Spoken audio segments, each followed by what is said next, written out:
All right, so thank you for tuning in to Chomping at the Bit. I'm Calories, of course. Now, you could probably guess what I'll talk about in this episode because there's only one thing to talk about, and that is March Madness, which gets underway Thursday. I believe the first game is like 12:15 or 12:10, something like that. And it's just one of the great sporting events that you really look forward to every year. And I mean, what makes it so great is that you have 68 teams. Well, at this point, 64. The first 4 has already been played, but so 64 teams left. Just all the storylines, and this is one of the reasons why I feel like college football needs to expand. No, I'm not saying they need to go to 64, but just including more teams just builds that excitement. Yes, you look at the bracket. Not all 64 teams have a legit shot at winning the title, but you get them there. You expose a wider audience to more of your teams, and it just makes it that much better. Now, what else helps is, what the tournament brings each year. When you look at your bracket, however you choose to pick them, because trust me, I've seen people use several different methods, whether it's mascot, color scheme, city the school's in, whatever your choice is. I mean, yes, the bracket part is a fun part, but just watching the games it's just the best. Now, especially once the tournament gets kicked off, Thursday, Friday, Saturday, usually like the first week, incredible. Multiple games on all the time, constantly flipping back and forth. You have games overlapping each other. So when the first game starts, you'll have your next wave of games start while the first wave's still going.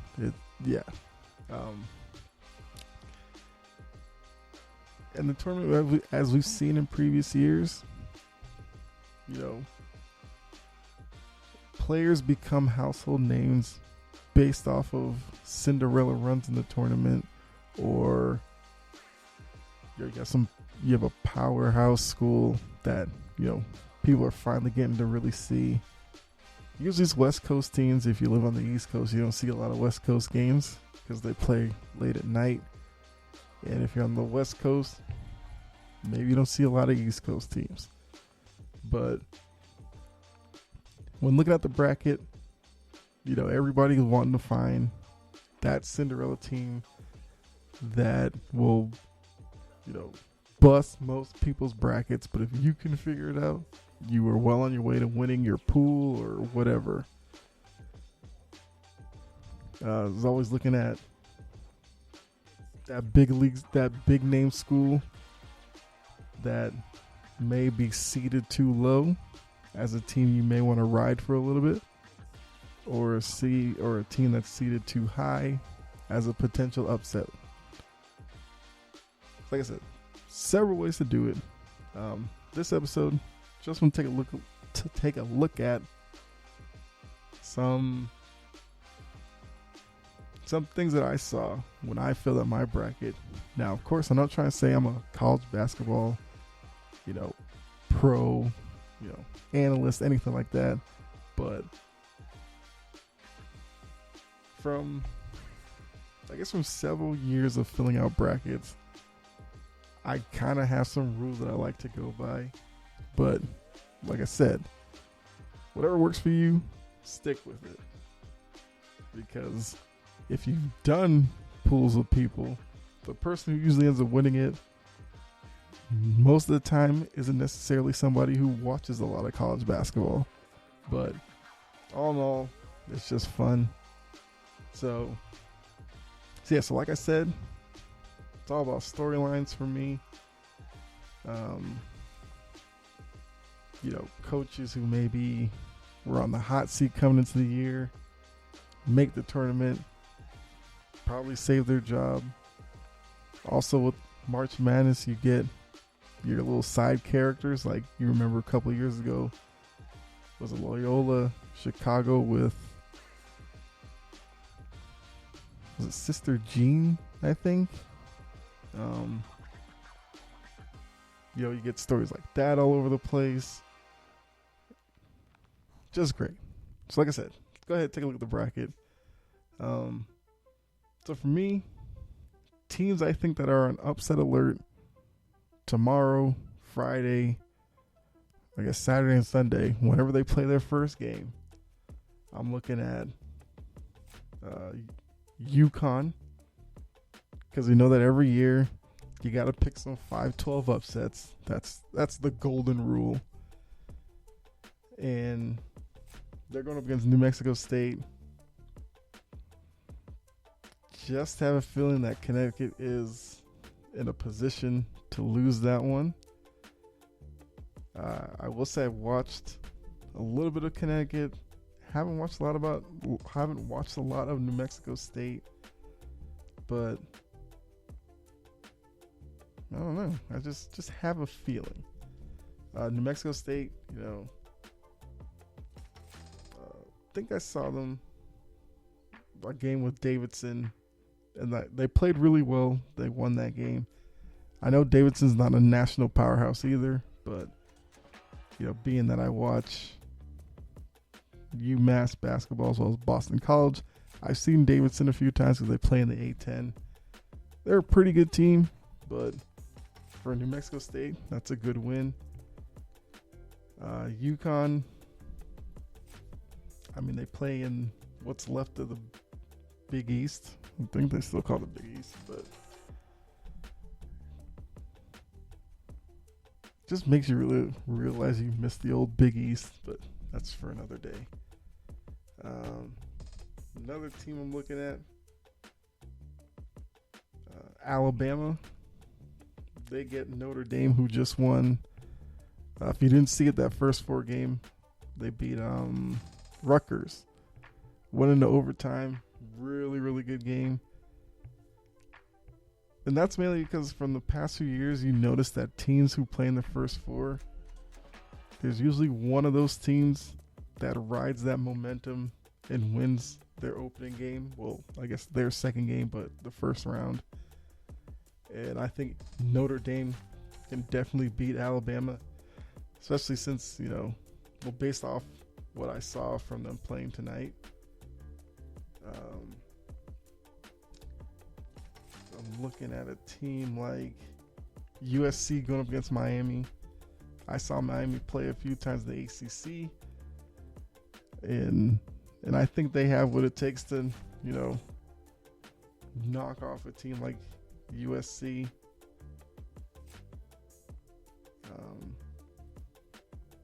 I remember, I think Miami's one of those teams that likes to press on defense, I think. Like I said, not a college pro, but I've seen Miami play a few times, and I think they're a decent team. And USC is one of those teams that's kind of one of my rules when I fill out a bracket. I usually don't go too far with USC. Just one of those weird things that I have. And most years it works for me, so that's kind of part of the reason why I'm going Miami there. San Diego State over Providence. Oddly enough, I think it's another one of those rules like with USC for me with Providence. Whenever they do get into the tournament, they always seem like they're one and done. Providence has had a decent year, but did I say San Diego State? I meant South Dakota State. So I got them on upset alert, and that's about it. Like I said, I'm not going to go through every game either, because that's going to be crazy. So that was with the West, East, and Midwest region. South region, I've got Ohio State on upset alert for Loyola Chicago, because they've been a sneaky good, well, well, tournament team. Past couple times they've been in the tournament, they've done pretty well. Ohio State, saw them play a couple times because I do watch Big Ten basketball. Like some years I'm on the Ohio State bandwagon, especially for the tournament, but this year, not so much. So I wouldn't be surprised at that one. I got Michigan upsetting Colorado State.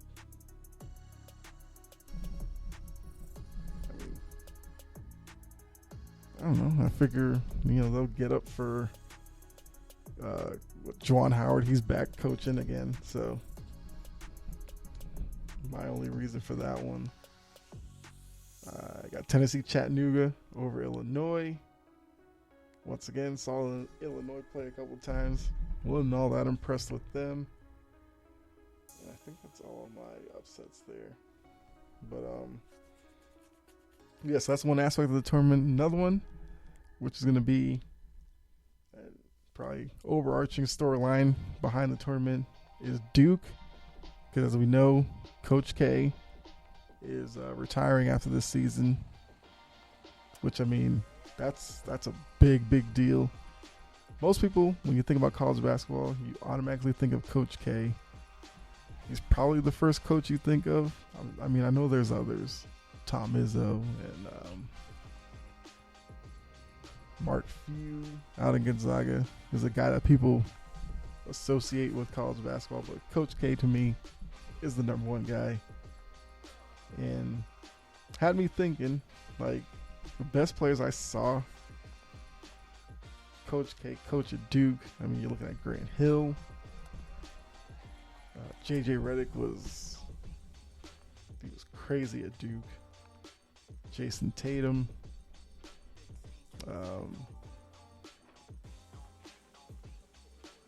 Shane Battier. Pretty good. Jay Williams. There's just so many guys. So it will be a little crazy, watching college basketball next year and not having Coach K coaching Duke, but I'm sure he'll be associated with the program in some type of way. I know some people, for sentimental reasons, may pick Duke to go all the way. I did not. I have Duke making it to the Sweet 16, where they, unfortunately would lose to Texas Tech. But at least it won't be one and done. Get to see Coach K for a little bit. Another thing to watch for, Gonzaga's coming into this tournament as the number one overall seed. Is this finally going to be the year that Mark Few gets Gonzaga to the title game and finally gets to cut down the nets? They had a good team with last year, led by Jalen Suggs. They came up just short. Now he has Chet Holmgren, who's the, super freshman out there. Trust me, you won't be able to miss him. He's like 7 foot tall on the court, so. And he's a skilled 7 foot tall guy. And he's a guy that, people in the NBA definitely looking at to see how well he does in this tournament. Because I'm guessing he's probably going to be one and done, but you never know.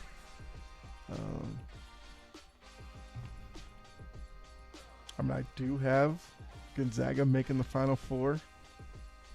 I'll let you know a little bit later how I have them doing once they get there, but I think for them, they have a nice little road to get there. Of course, once you get to the Elite Eight, yes, they have a tough matchup against. I have them going against Texas Tech, but I think Gonzaga has what it takes to make the Final Four and have a legit shot at finally getting that title.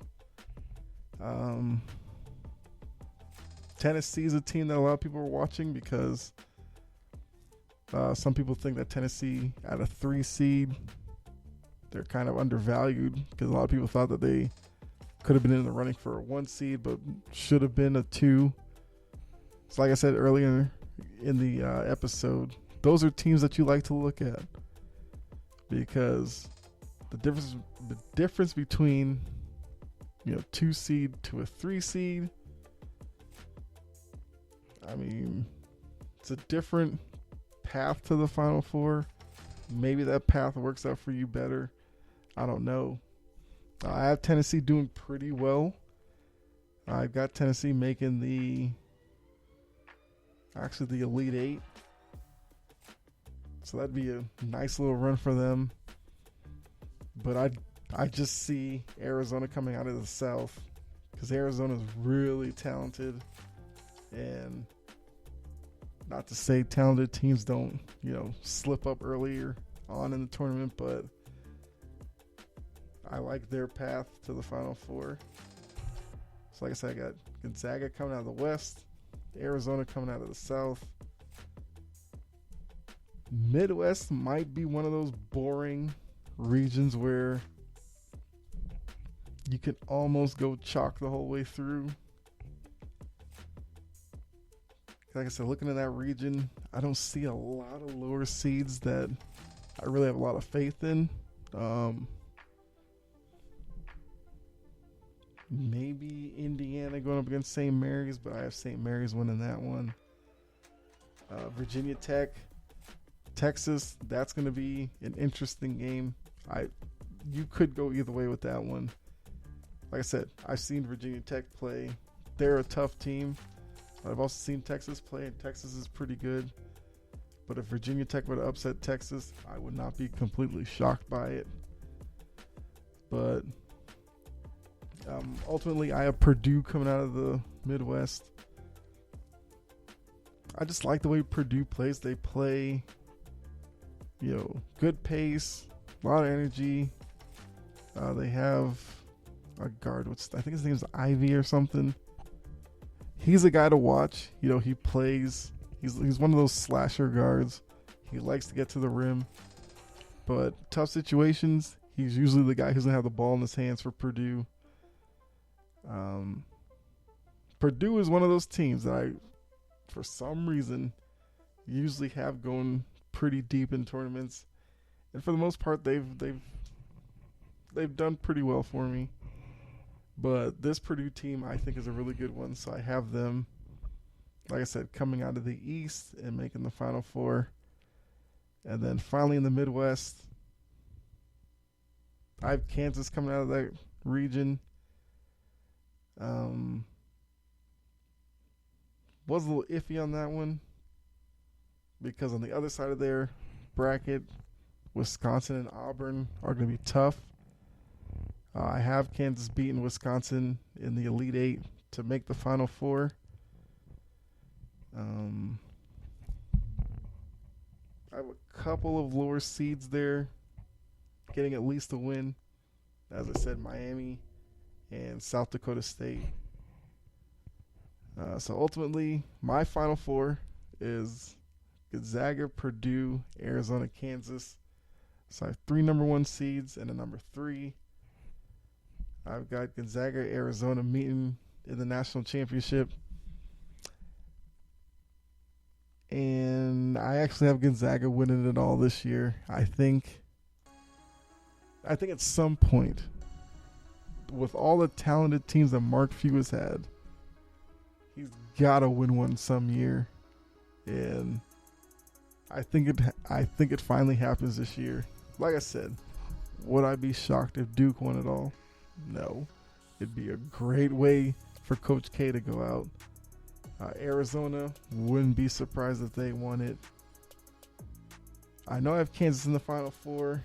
I kind of would be a little surprised if they won it all. There's something about Kansas this time around.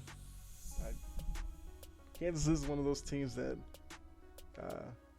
I usually put in the Final Four every year. I don't know why. I just have some sneaky suspicion about them, but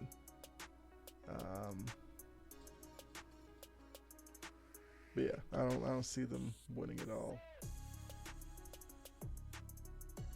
Even my pick of Gonzaga, would I be surprised if a Texas Tech were to beat them in the Elite Eight, no.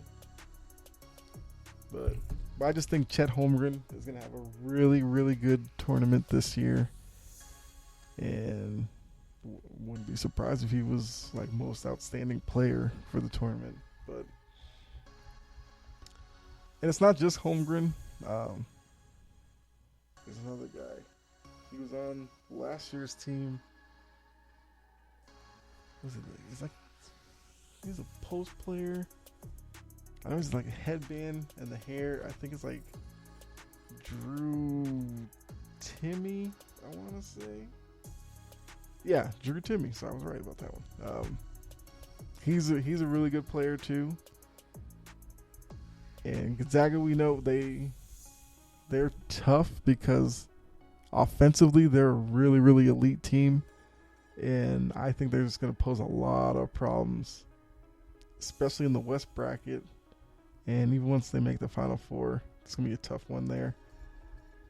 So, like I said, Gonzaga winning it all.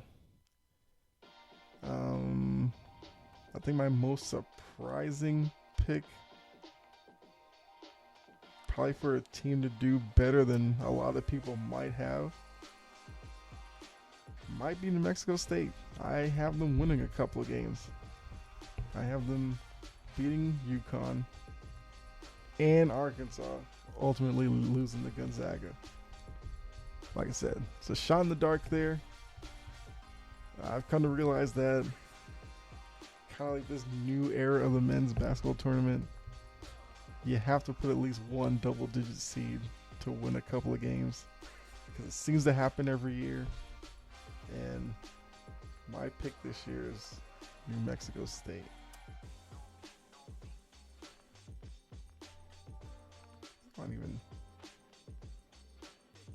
I actually have South Dakota State winning a couple of games as well. So those are my two picks. So I guess that's my best pick for Cinderella teams. For me, Cinderella teams is lower than a 7 seed. I would say double digit seed, but yeah, lower than a 7 seed is considered a Cinderella team to me. But I have Loyola Chicago doing well as well. They go a couple of 12 seeds and a 10 seed for you. But yeah, so just to recap, my Final Four: Gonzaga, Purdue, Arizona, Kansas. I got Gonzaga facing Arizona, and Gonzaga finally winning it all. So of course, I would love to know your picks. You can give me your Final Four, your national championship game, and give me your Cinderella team. Like I said, mine's New Mexico State making the Sweet 16, as well as Loyola Chicago and South Dakota State, which was a complete shot in the dark with that one. But let me know your Cinderella team, your championship game, and who do you have on upset alert for the opening week? Like I said, sit back, get ready, because around 12 o'clock, a lot of people are going to have their TVs tuned to whichever channel is your choice, because, I mean, you can watch these games on basically every channel at this point. What's it? CBS, I think like True TV, TNT. I want to say like even like USA and stuff now. Plus, I think you watch the games on like Paramount Plus.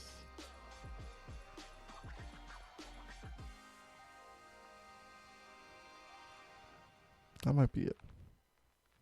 But for the most part, games are everywhere. So I think the first game is Michigan, Colorado State. Don't quote me on that, but